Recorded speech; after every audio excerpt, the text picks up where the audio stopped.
Laphegyi Andreát, befogadó vállalkozót köszöntöm, ő a stúdió vendége. Szervusz! Szia, köszönöm a meghívást, és köszöntöm a nézőket. Mi változott itt? Milyen érzés visszaülni ide? 20 év telt el azóta. 20 év eltelt, hogy utoljára itt üldögéltem egy csütörtök délután, vagy egy szombat reggel, és köszöntöttem a nézőket, hogy jó napot kívánok, kedves nézőink, jó reggelt kívánok, kedves nézőink, és most is ugyanaz az ajtó, ugyanaz a pad, Hát igen, a ugyanaz bútor a az lépcső, nem nagyon a bútor változott. nem változott, de hogy így körbenézek a stúdióban, változott, tehát hogyha a kamerákat nézem, akkor ezek már nem VHS vagy Nem SVHS VHS-ek már azért kamerák, a technológiánk egy az cseppet. változott, igen, és van egy kis háttér, tehát a mi időnkben csak egy fekete hátterünk volt, és valamit kivetítettünk rá, úgyhogy... Az újdonságok mellett vannak azért, amint mondod, vannak olyan dolgok, amik a régiek, ilyen például tényleg ezek a nagy vastag ajtók, ami minden ilyen kommunista épületben megtalálható, épp csak, hogy a miénk nem ilyen bevont, műbőrrel bevont. Tehát vannak itt emberek is, akik épp az előbb Rostás Péter Istvánnal találkoztál a folyosón, és láttam a szemetekben mind a kettőtöknek, meg sem ismert, hogy ugye az a nosztalgia a régmúlt időknek emlékére. Nos, hát te elég rég elkerültél ugye Hollandiában, egy nagyon picit ennek a történetéről, hogy miért is, hogyan zajlott ez le, hogy te most Hollandiában tevékenykedsz, befogadó vállalkozónként, aztán kitérjünk arra is, hogy ez pontosan mit jelent. Mit jelent? De még előtte visszatérnék a Kolozsvári tévére, hogyha arra lehetőségem van, mert kérdezted, hogy milyen érzés itt lenni. És ugye találkoztam a folyosón néhány kollégával, és itt a stúdió technikai részlegén is, és persze minden eszembe jutott, hogy annak idején Esztig József hívott fel egy nyári délután, hogy kedvel menne bejönni a stúdióba, mert egy szavaló estén látott a Bátoriban, és minden fiatal tévés munkatárs pályája Esztig Józsefnél kezdődött. Igen, ebben már az előbb egyetértettünk a folyosón, hogy ugyanaz a történet. Ugyanaz a történet. És mai napig is mesélem a holland barátoknak, ismerősöknek, hogy milyen volt annak idején itt dolgozni a közszolgálati tévénél, és amint említettem, ugye VHS kamerákkal ment a filmezés, és VHS kazettákkal dolgoztunk, és abszolút családias hangulat volt.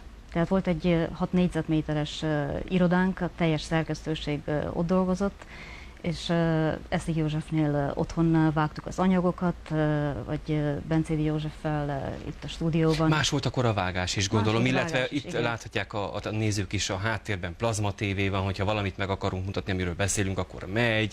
Ugye számítógéppel dolgozunk, nyilván, tehát 2018 van, nyomtató, stb. Mi volt más abban az időben? De az volt az egy édes történet, hogy ugye számítógép nem volt, de még írógépünk sem volt, úgyhogy... Még írógép sem? Nem, tehát kézzel írtam az összekötő szövegemet, hogy az anyagokat úgymond bevezessem, és ha kis segítségre volt szükségem, akkor átmentem a rádióstúdióba, és ott szépen írógépen följegyezték nekem, és persze inkább megtanultam a szöveget, mert sugógép nem volt. Egy kicsit kérlek a hajadat tolt hátra, mert azt mondják a kollégák, hogy hozzáér a mikrofonhoz, és igen, ez...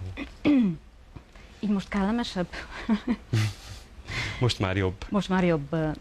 És megtanultam a szövegemet kívülről, igen, mert kamerába szerettem volna nézni, és nem a papírt lesni, de most ugye könnyű egy súgógépet magammal hozni, hogy minden gondolatomat itt fel tudjam idézni. Milyen volt, a kollégákról mesélj egy kicsit? Én nagyon sokat nem kaptam el közülük. Hát nyilván vannak olyanok, akik a nagy öregek közül, akiket hát nem találkoztam velük, de ismertem őket személyesen. Ugye Esztiget megbeszéltük, hogy ő volt mindenkinek valahol az elindítója, ilyen vagy olyan módon a pályán, de hát aztán ezt a tudást, vagy nem tudom, ezt kellett tovább locsolni és gondozni. Igen.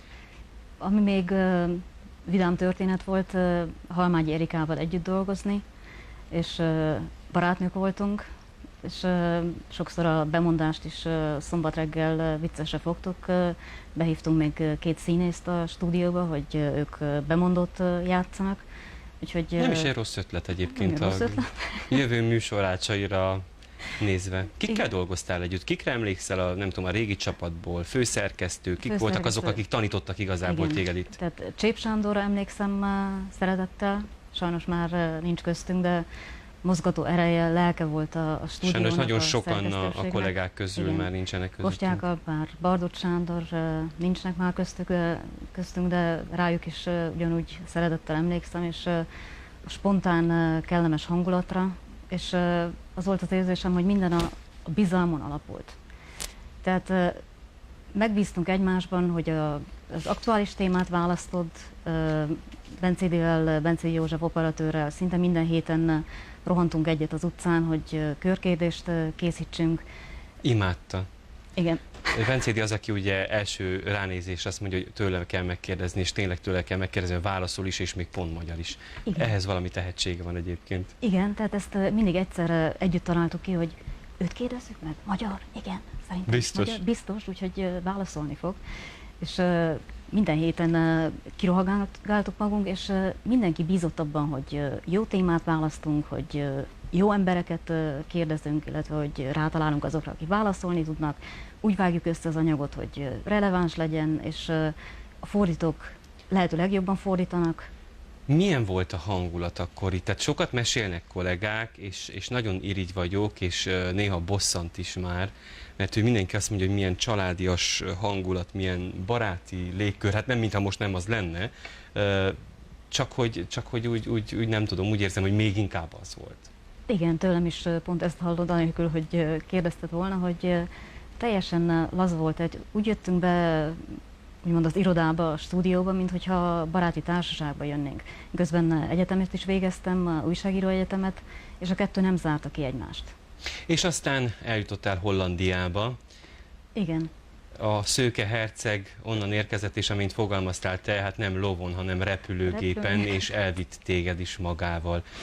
Igen, én már 13 éve, hogy a diszkriminációellenes tanácsnál dolgoztam Bukarestben, akkor volt a tanácsnak a holland igazságügyi minisztériummal egy EU-s projektje, és annak a projektnek a vezetőjeként dolgoztam, és különböző szakértők érkeztek minisztériumoktól Hollandiából, és szociális, gazdasági témakörtől kezdve kommunikációig mindenben próbálták felkészíteni a tanácsot, tovább képezni őket, hogy úgymond hatékonyan és jól végezzék a munkájukat.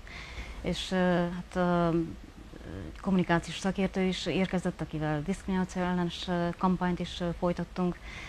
És a projekt Igen, Brüsszelbe kerültél. Igen, Brüsszelbe kerültem, ott Konyhalma Sándor parlamenti képviselő asszisztenseként dolgoztam, és amint említettem, egyszerre két országba kivándorolni nem egy könnyű történet, tehát ez 2007 nyarán volt, amikor el kellett döntenem, jó, maradok-e Brüsszelben, vagy úgy döntök, hogy Utrechtbe megyek, és mindent előről kezdek, ami a szakmai életet illeti. Sőt, mínusz 10-ről is kezdhetem, mert először meg kell tanulnom a holland nyelvet. És persze az volt az elképzelésem, hogy Hollandia nyitott társadalom, ha az angolt beszéled, úgymond meg vagy élve, de tévedtem. Rá kellett jönnöm, hogyha a holland nyelvet nem beszéled, akkor holland kifejezéssel élve mászhatsz a fára. És ezért az első másfél év azzal telt, hogy Utrecht romantikus központjában, a csatorna mentén, a könyvtárban üldögéltem naponta 6-7 órát, és egymagamban szépen tanultam a holland nyelvet, és másfél év után már a holland nyelv volt a munkanyelvem. Nos, befogadó vállalkozó vagy, illetve diagnózisgyűjtőnek is nevezed magad. Mik ezek? Ugye a befogadó vállalkozó, sejtjük abból, hogy több mint 10 éve már együtt élsz egy betegséggel, ami korlátoz a mozgásodban, hogy talán ez feltételezi azt, hogy olyan vállalkozás, ami integrált igazából igen, mindenki számára. De mi az, hogy diagnózisgyűjtő? Akkor talán. Ezzel a címmel indítottam a rólam szóló történetet. Van egy honlap, hoyutrecht.nl, azt jelenti, hogy sziautrecht.nl, és olyan történeteket gyűjtenek be, amelyek valamilyen úgynevezett táskával vagy nehéz szatyorral járó emberekről szólnak. Tehát valamivel együtt kell élned, ami nem a mindennapokhoz tartozik hozzá, tehát magaddal kell vinned, ott van a szatyrod. Igen, az úgynevezett kereszt vagy szatyor. Az úgynevezett kereszt vagy szatyor, aminek nevezed, és tudták, hogy újságíró vagyok, úgyhogy rám nem kellett újságírót meneszteni, hogy megírja a történetemet, hanem engem kértek meg, hogy most már legyek szíves, kértek egy fél éven keresztül, hogy most már legyek szíves, írjam meg a történetemet, mert annyiféle úgynevezett projektben benne vagyok, és mindenhol ismernek most már a városban, úgyhogy írjam meg szépen, hogy mi történt, és hozzátartozik a felfogásomhoz, hogy mindenbe be kell vinni egy kis humort. Ha humorérzéked elhagyod, mennyire tökéletesen egyetértek. Akkor elfelejtheted azt, hogy valaha is jókedven ébredjél, és ezért lett a címe Diagnózis gyűjtő, mert 8 éven keresztül úgymond gyűjtöttem a diagnózisokat, hogy egyszer epilepszia, aztán cukorbetegség, akkor azt is ránfogták, hogy pánikrohamon van, hogy mindenfélét, amit el lehet képzelni. Végül 8 év elteltével a gyerekkori barátnőm, aki most is barátnőm, ő derítette ki, hogy mi is az a diagnózis, ami találó, és ez egy ritka immunrendszeri betegség, 1 az 1 millióból, ahogy fogalmaztam a történetemben, mindig is ritka madár voltam, úgyhogy... Egy különleges személyiség. Igen, különleges személyiség, úgyhogy ritkajú betegséget is begyűjtöttem. Meg volt a diagnózis, magyarul feszült ember szindróma. Ez is ösztönzött téged, hogy azzal foglalkozz, amit ugye láttunk egy kis filmet, és a háttérben most is megy. Röviden erről a filmről, hogy ezt mivel kapcsolatban készítetted. Ugye azt megszoktuk már, hogy általában jön valaki nyugatról, és akkor megmondja nekünk, hogy mennyire le vagyunk maradva. És a te esetedben pedig az történik, hogy elmentél Hollandiába, talán a mozgássérülteknek a paradicsomába, a gyerekeknek a paradicsomába, vagy hasonló területeket még említhetnék, ahol Hollandia nagyon is világvezető, és elmentél oda, és azt mondod, hogy itt vagyok ebben a csodálatos Maxima parkban, a királynéról elnevezett parkban, és nem használható mozgáskorlátozott gyerekek számára. Hihetetlen. Az, és persze relativizálni is lehet, tehát ugye, hogy... Igen, ezzel összehasonlítva Romániával, gondolom, nem állnak rosszul. Nem állnak rosszul, ugyanakkor szükség van annak a tudatosítására, hogy továbbra is szükség van a hozzáférhetőség, átjárhatóság jobbítására.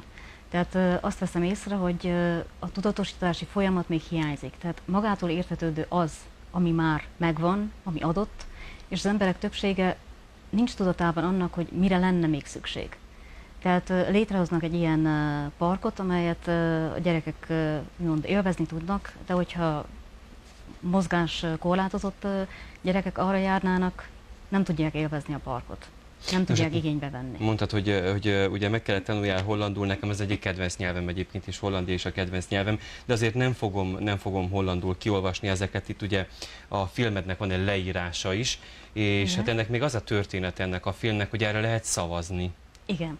És Erdélyből is lehet szavazni. Erdélyből is lehet szavazni, szeptember 9-ig lehet szavazni. Megjelent a honlap címe is, úgyhogy a nézőink, akik ott ki tudják betűzni, egyébként Gauden igazából, Vénusz, vagyis van Milo. Gouden Vénusz van Milo. Nagyon pont ennel. Igen. És a Gouden Vénusz van Milon naphegyére kell rákeresni, és más naphegyi nincs a 100 jelölt között, úgyhogy rám kell keresni, és ott rá lehet szépen klikkelni, és STEM-en azt jelenti, hogy szavazni. Hogy szavazni, STEM-en. Nos, hát ugye az MSP, a Minority Safe Pack alkalmával már egyszer megmutatta Erdély, Európának, ugye, hogy bizony tudnak itt összefogni, és tudnak szavazni, vagy aláírásokat gyűjteni. Reméljük, hogy ezúttal is így lesz, hogyha Andreára akarnak szavazni, nézzék meg a filmét, ott van ugye ezen a Gouden Vénusz van Milo. .nl honlapon megtalálják Naphegyi Andreát. Andrea, köszönöm szépen, hogy befáradtál a stúdióba és válaszoltál a kérdésemre, beszélgethettünk együtt, és hát neked további jó nosztalgiázást meg itt a folyosón, mert fogadni merek, hogy amikor kimész innen, még nem mész haza. Nem, köszönöm. Köszönöm, hogy befáradtál.